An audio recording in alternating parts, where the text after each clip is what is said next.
से परेशान मोहल्ला। बस थोड़ी देर और दीदी, फिर तो हमारी टंकी बन जाएगी जिसमें हम सबके लिए गरम गरम पानी कर पाएंगे। हाँ करिश्मा, और हमें परेशान नहीं होना पड़ेगा, ना बार बार लकड़ी खराब करनी पड़ेगी जलाकर।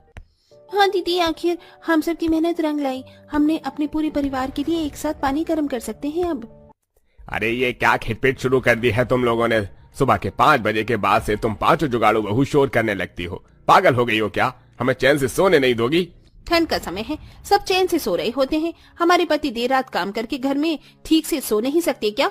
ये बताओ तुम। अरे आप लोग ऐसे क्यों कह रहे हो?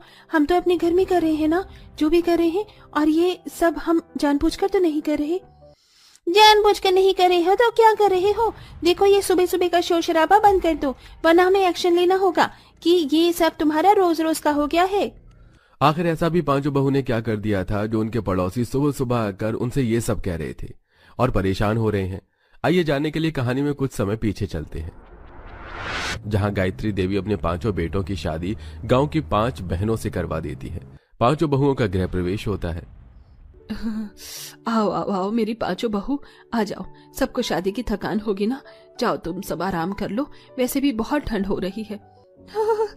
ठीक है माँ जी, लेकिन आपको कुछ खाने पीने के लिए चाहिए तो आप हमें बता दीजिए, हम बना कर ले आते हैं। देख रहे हैं ना जी, कैसे हमारी बहू आते ही हमारी सेवा पानी करने को तैयार है। इसलिए तो मैंने गांव से इन 5 को अपने बेटों के लिए चुना है। हाँ हाँ भाग्यवान। 5 बहू बेटे अपने अपने कमरे में आराम करने चले जाते हैं। अगले दिन 5 बहुएं सुबह 5:30 बजे उठ जाती हैं और उठकर अपनी सास का दरवाजा खटखटाने लगती हैं। माँ जी, माँ उठ जाइए, सुबह हो गई है, हमें पहली रसोई में क्या बनाना है बता दीजिए। हाँ माँ जी, दरवाजा खोलिए ना, बताइए क्या बनाना है हमें खाने में, तभी तो हम बना पाएंगे। माँ जी दरवाजा खोल दीजिए। अरे ठंड में सुबह सुबह बहू कैसे इतनी जल्दी उठ गई, जरा देखो गायत्री। अरे इतनी ठंड में ये बहू सुबह सुबह क्या कर रही है, देखती हूँ मैं। तभी सास दरवाजा खोलकर, हाँ बहू, क्या हुआ? तुम 5 सुबह सुबह इतनी जल्दी कैसे उठ गई? माँ जी, हमें अपनी पहली रसोई में क्या बनाना है बता दीजिए, हमें जल्दी उठने की आदत है ना, हम तो गांव में भी 5 बहनें जल्दी उठ जाया करती थी। अरे तुम 5 को शादी की थकान नहीं है क्या? और तो और ठंड हो रही है, थोड़ा आराम कर लेती। मैं वैसी सास नहीं हूँ जैसी सुबह सुबह बहू को डंडा कर देती है और सुबह 5 बजे उठाकर खाना पीना बनवाती है। जाओ आराम करो। अरे माँ जी बता दीजिए ना क्या खाना बनाना है, 6 बजने वाले हैं। ठीक है, मटर पनीर, पूरी, चाप, रायता, गाजर का हलवा और जो भी तुम्हें बनाना आता है वो सब बना दो, 5-6 आइटम। ठीक है माँ जी, आपने हमें इतना बता दिया उसके लिए शुक्रिया। अब आप जाकर सो जाइए। अब सोकर क्या करूंगी, मेरी नींद उड़ा दी तुम लोगों ने। ये सुनकर 5 बहू चली जाती हैं और घर की सफाई करने के बाद ठंड में रसोई में खाना बनाने लगती हैं। एक बहू सब्जी काटती है, दूसरी मटर छीलती है और दोनों बाकी की हलवा बनाने की तैयारी करती है। जल्दी जल्दी सब काम कर लो, फिर खाना भी परोसना है। अरे बस हो ही गया। 5 बहू अपने हाथ का खाना खिलाने के लिए 7:30 बजे ही सास ससुर के पास पहुंच जाती हैं। माँ जी, पापा जी, हमने खाना तैयार कर लिया है, आप जल्दी से खाना खाने के लिए आ जाइए, वरना खाना ठंडा हो जाएगा। अरे बहू, इतनी जल्दी खाना बनाने की क्या जरूरत थी?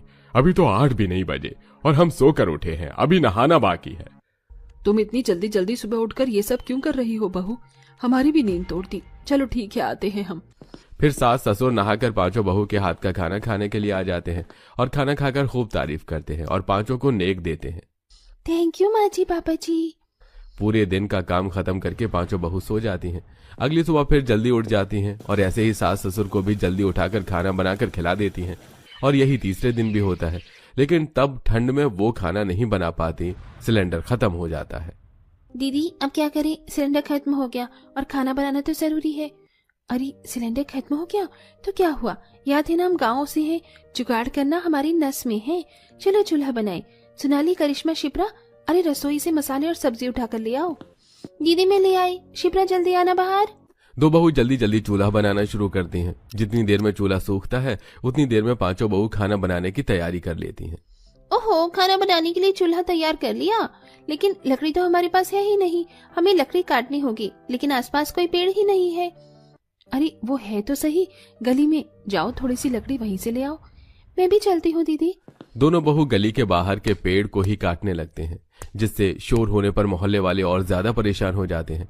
वहीं रसोई से बार बार आवाज लगाकर बबलू हाथी सुबह सवेरे अकेले वन में टहलने के लिए निकला।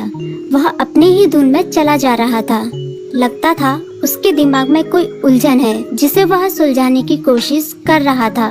सड़क पर आगे बढ़ते ही उसके सामने चीकू खरगोश भागा। बबलू का पैर उसके ऊपर पड़ने ही वाला था कि चीकू जोर से चिल्लाया। उसकी आवाज सुनकर बबलू ने अपना पैर पीछे खींच लिया। कहाँ खोए हो बबलू भाई?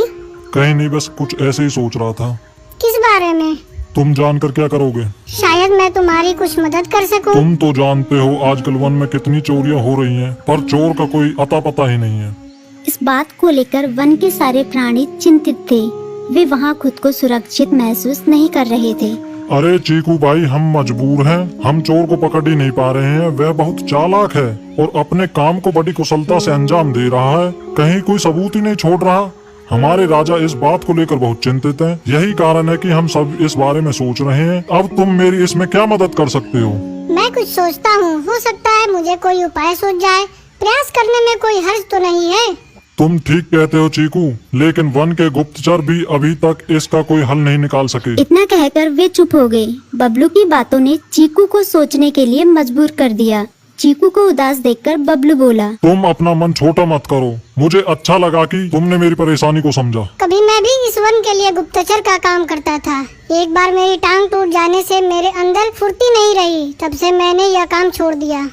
चीकू, तुम चाहो तो यह काम दोबारा कर सकते हो। वन के प्राणी ज्यादातर दिन में भोजन की तलाश करते हैं, वे रात को आराम करते हैं। तुम दिन रात दोनों में ही भोजन की तलाश में निकल सकते हो सकता है रात को तुम्हें कुछ ऐसी बातों का पता चल जाए जो हमारे काम की हो। हाँ बबलू, तुम ठीक कहते हो। मैं आज रात को वन में घूमकर इस बात का पता करने की कोशिश करता हूँ।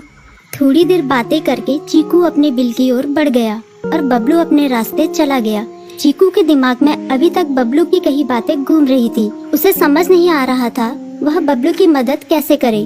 दिन भर वह उसी उधेड़-बुन में लगा रहा। शाम होते ही चीकू कुछ सोचने लगा और वह चुपचाप बिल से बाहर निकल आया। चीकू की पत्नी ने देखा तो बोली, इस समय कहाँ जा रहे हो? बाहर खतरा है। खतरा तो सुबह भी रहता है, लेकिन खतरों से डरकर हम भूखे तो नहीं मर सकते। मैं बाहर घूम कर आता हूँ। इतना कहकर चीकू रात को बिल से बाहर निकल आया। कुछ दूर जाकर उसकी नजर बंकू उल्लू पर पड़ी, जो कुछ ही दूरी पर था। वह पेड़ की डाल पर बैठा अपनी गर्दन चारों तरफ घुमा रहा था। वह तेजी से पेड़ की एक डाल से दूसरी डाल पर उड़ रहा था। बंकू की नजर उस पर नहीं पड़ी थी। कुछ सोचकर चीकू पेड़ के पीछे से बाहर निकलकर थोड़ी खुली जगह पर आ गया और वहां से बंकू उल्लू को देखने लगा। बंकू ने चीकू को अंधेरे में भी देख लिया, पर उसने उसमें कोई उत्सुकता नहीं दिखाई और अपनी गर्दन चारों ओर घुमाता रहा। चीकू बड़ी देर तक बंकू की हरकतों पर नजर रखे रहा।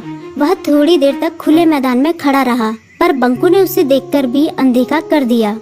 उसने महसूस किया कि बंकू के आसपास चमकू चमगादड़ भी मंडरा रहा था। कुछ देर वन में घूमने के बाद चीकू अपने बिल में लौट आया और सुबह होने का इंतजार करने लगा। अगली सुबह बबलू उसी रास्ते में जा रहा था। रास्ते में चीकू उसका इंतजार कर रहा था।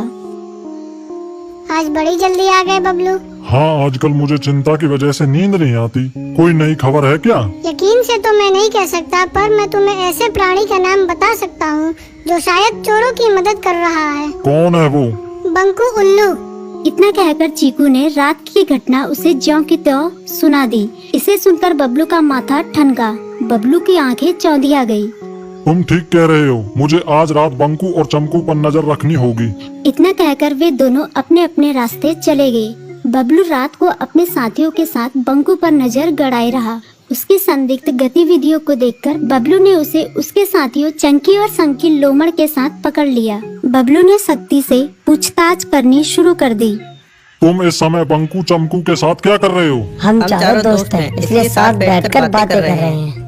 चमगादड़ और उल्लू की दोस्ती तो समझ में आती है, पर लोमड़ के साथ दोस्ती कैसे हो सकती है? सख्ती से पूछने पर दोनों ने अपना जुर्म कबूल कर लिया और सभी चोरियों के बारे में बताया जो उन्होंने कुछ दिन पहले वन में की थी। बबलू ने उनके चोरी का सारा सामान भी बरामद कर लिया। बंकू और चमकू को अभी तक समझ में नहीं आ रहा था कि वो इतनी आसानी से कैसे पकड़ में आ गई।